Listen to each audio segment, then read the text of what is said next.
Yo al Blacky llevo con él 13 años, lo he conocido en un mercado de Glorias. Un día estaba paseando al mercado comprando cosas y la vez tenía un chaval, me dijo, ¿me lo dejas? No, no, yo no tengo el piso, me lo quiero quedar, que estoy solo, no sé qué. Entonces de ahí lo he llevado a mi casa. De ahí hasta ahora está conmigo. Me salvó la vida porque mira, había un cortocircuito y toda la casa de llamas y yo no se enteraba, acaba de entrar a las 7 de la mañana en la casa. Estaba dormido, yo pensaba que estaba soñando, ¿no? Entonces yo déjame, levanto y vio todo fuego. Y salgo.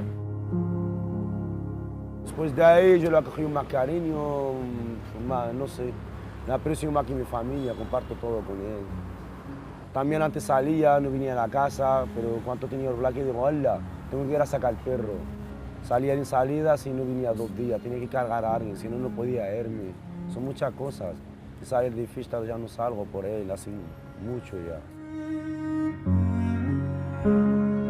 Por ejemplo, cuando cojo estrés, llorando, porque yo muchos años no he visto a mi familia. Entonces, el perro sabe por qué. Ya sabe el día que estoy cabreado, estoy enfadado, llorando por algo, pero el día que me va hablando con mi familia o algo, él lo siente. Me ha buscado mucho trabajo por él, jugado pitanca por él, he conocido mucha gente en el barrio por el perro. Antes no, te veía y decía, uff, que sí va, él sí va. Ahora mismo yo vivo sin Blacky y no soy normal.